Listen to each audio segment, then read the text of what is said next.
সরকারি বেসরকারি হাসপাতালে নিবিড় পরিচর্যা কেন্দ্র আইসিইউতে বেড পেতে স্বজনদের হাহাকার।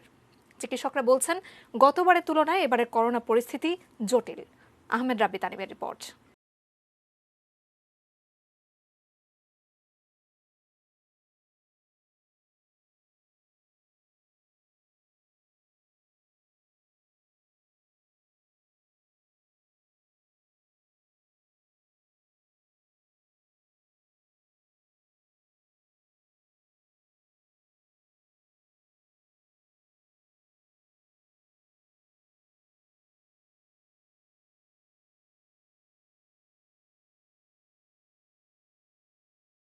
এলাকার গৃহিণী সাবিনা রহমান গত এক মাস ধরেই সন্তান এবং স্বামীর করোনা টেস্ট আর চিকিৎসায় তার জীবন এখন হাসপাতালমুখী।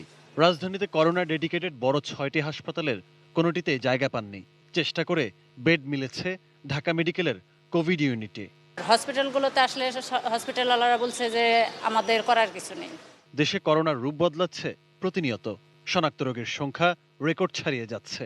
গতবারের তুলনায় পরিস্থিতি জটিলতর।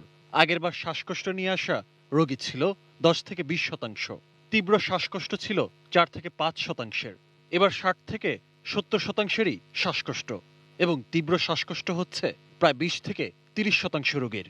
দেখা যাচ্ছে যে এই সময়ে আমাদের এই রোগীর সংখ্যাটা প্রায় 300-400 গুণ বেড়ে গিয়েছে, 3 to 4 fold। এবার কিন্তু বাচ্চাদের আমরা অনেক পেশেন্ট পাচ্ছি, বাচ্চারা আক্রান্ত হচ্ছেন, গর্ভবতী মারা আক্রান্ত হচ্ছেন। আগেরবার কিন্তু গর্ভবতী মারা আক্রান্তের সংখ্যাটা খুবই কম ছিল।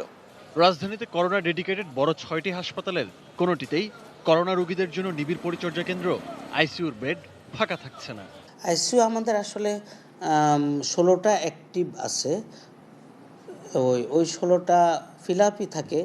তারপরে ধরেন যদি এমন হয় যে কোনো পেশেন্টের এই ডেভেলপমেন্ট হয়েছে, এখন 5-6 লিটারে যাওয়া যায়, ওনাকে আমরা ওয়ার্ডে শিফট করে আমাদের ওয়ার্ডে খালি খারাপ রোগী যে আছে তাকে আমরা শিফট করতেছি আইসিইউতে। করোনা আইসিইউতে কিন্তু আমরা প্রচুর সংখ্যক পেশেন্টের চিকিৎসা দিচ্ছি। আমরা এইচডিইউ যেটা করোনা আইসিইউ যদি আমরা বলি, সেখানে কিন্তু আমাদের 40টা বেড রয়েছে। এর বাইরেও মানে অত্যাধুনিক আইসিইউতে 20টি বেড রয়েছে। এছাড়া ওয়ার্ডে ওয়ার্ডে আমরা এই যে হাই ফ্লোর ব্যবস্থা করেছি, সেটাও কিন্তু করোনা আইসিইউ হিসেবে অভিহিত করা যেতে পারে। এক মাসের ব্যবধানে দেশের চিকিৎসাধীন করোনা রোগী বেড়েছে 69%।